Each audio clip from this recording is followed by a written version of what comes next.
Nesse dia que a China proibiu o Bitcoin e o Bitcoin despencou, eu perdi 50% do que eu tinha porque eu saí do mercado, eu estopei a operação. Luiz, como você começou no mercado financeiro? Então, eu era funcionário do Banco do Brasil. Um dia eu estava atendendo no caixa e chega um cliente falando assim: poxa, tô ganhando já, só essa semana eu tô ganhando 20 mil reais com Bitcoin. E aí o Bitcoin, eu lembrava do Bitcoin como uma moedinha que eu precisava para comprar itens no jogo lá atrás. Então, na hora eu procurei saber do que ele estava falando. Ele falou que era uma moeda digital, me explicou o que era mais ou menos. Só que assim, como era interior da Bahia, ele não soube explicar muito bem. Ele só sabia que dava lucro. Então eu falei assim, poxa, se ele tá ganhando, eu posso ganhar também. E foi então que, chegando em casa, comecei a pesquisar, tanto eu quanto o gerente, na época, os outros colegas de trabalho, a gente foi pesquisar sobre Bitcoin. Eu comprei primeiro valor em Bitcoin, comecei a ganhar dinheiro no mesmo dia. Que ano que era isso? Quando que era isso?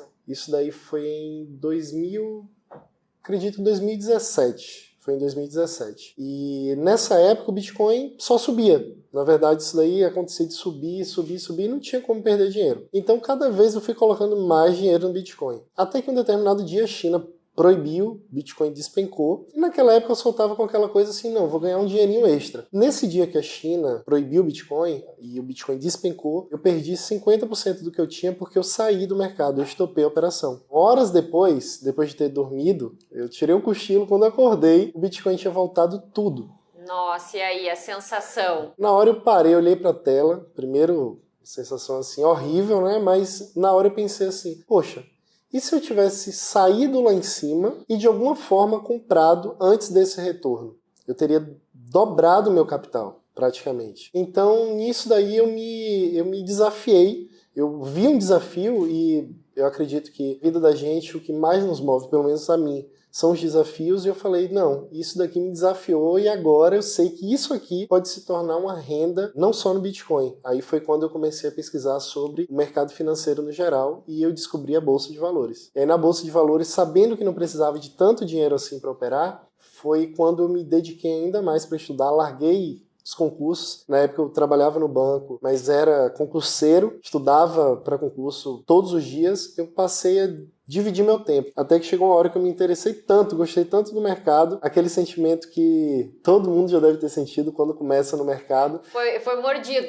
Foi mordido e aí assim, as primeiras frases que saem da boca depois da mordida do mosquito é assim, ó, nossa, nasci para isso, é a primeira vez que eu me encontrei na vida. E foi o que aconteceu comigo. A partir daí, simplesmente abandonei as apostilas de direito tributário, direito administrativo, constitucional, e passei a me dedicar aos livros do Alexander Elder, os livros Axiomas de Zurique e alguns outros que eu comecei a buscar aprender na época. Busquei ler na época. E aí você começou realmente a investir na Bolsa quando? Assim, de que forma? Na Bolsa foi quando eu percebi que não existia conteúdo no mercado, não existia conteúdo na internet sobre criptomoedas. Então tudo que eu tinha que aprender estava em vídeos da Bolsa de Valores. Então com esses vídeos da Bolsa de Valores, inclusive do André, do André Moraes e na época teve um outro professor também que eu vi, mas na época principalmente do André Moraes, foi quando eu percebi que a Bolsa de Valores dava para fazer até muito mais do que nas criptomoedas. E nessa época foi, acredito, em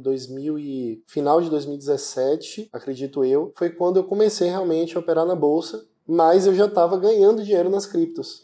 Então, tipo assim, você já estava ganhando um dinheirinho no Sim. mercado financeiro como um todo. Isso, com certeza. E assim, eu acredito que por ter começado nas criptos e ter tomado essa pancada logo cedo nas criptos, e as criptos não existiam na época, eu pelo menos não conhecia alavancagem, foi o grande diferencial para que eu não tivesse tomado uma porrada tão grande assim nas criptos e conseguisse ir para o mercado financeiro já meio que preparado para essas perdas. Porque as perdas acontecem e a gente tem que estar disposto a correr esse risco, desde que você tenha um equilíbrio entre os ganhos e as perdas. E assim, desde o momento que você começou a estudar, até o momento que você falou, não, agora eu vou fazer minha primeira operação aqui realmente em conta real. Foi assim, foi indo junto ou você, não, primeiro eu vou adquirir mais conhecimento para depois eu arriscar de verdade? Eu praticamente assisti 2 vídeos e fui para conta real. Na hora eu falei assim, rapaz, isso daqui eu já tinha percebido que tinha muito a ver com o psicológico. E isso eu medi até pelos colegas de trabalho que estavam nisso também. Então eu falei, eu não vou ter nada de psicológico envolvido, de verdade, se eu estiver operando no simulador. Então eu quis me testar logo de cara. Eu tinha na época ainda um alicerce do concurso público, então eu tinha estabilidade, então se desse errado, tudo bem. Você era concursado nessa época? Isso, era concursado nessa época. Aí você pegou uma licença para se dedicar só ao mercado? Eu pedi demissão. Assim, de cara? Assim, tipo... Sim, um tempinho depois. Alguns meses depois que eu tinha sido picado pelo mosquito, eu pedi demissão e fui viver disso. E como que foi lidar com essa pressão do tipo, agora eu não tenho mais a estabilidade. Cara, agora eu preciso tirar o dinheiro do mercado para pagar contas. Primeiro, pressão em relação à família, em relação a amigos e tudo, né? Porque não é normal a gente ter um concurso público, principalmente lá em casa, que algo que estava acima de tudo era a parte da estabilidade. E no momento que eu falei assim, vou sair do banco, minha mãe, não, você tá falando alguma coisa fora do normal. Tipo, ela não queria nem me ouvir. Ela não queria me ouvir. Ela não queria nem me ouvir. Aí, até determinado tempo, ela pensou que era brincadeira, que eu tava perturbando, né? Como diz lá. E até que eu falei pra ela que realmente eu tava fora, que eu já não tava trabalhando no banco. Eu tinha entregado, na verdade, o aviso prévio e já tava vencendo os 30 dias. E aí ela não tinha mais o que fazer, né? Acreditou. E no dia seguinte, no dia que eu saí do banco realmente, que eu já não tinha mais como voltar, e eu tomei o maior loss da minha vida até aquele dia na bolsa. E aí?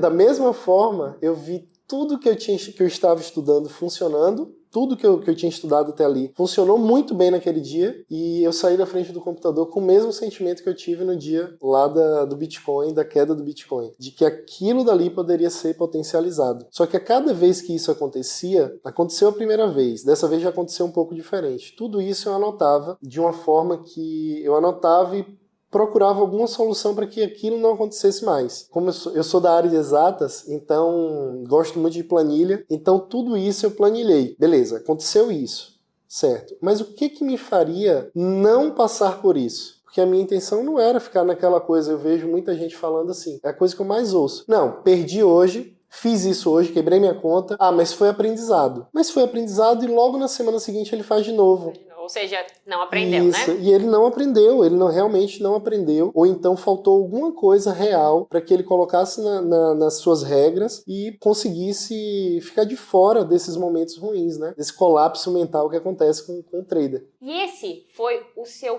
pior dia no mercado financeiro até hoje? Não precisa ser em termos só financeiro, mas assim, de sentimento. Qual foi o pior dia para você? O pior dia para mim foi um dia que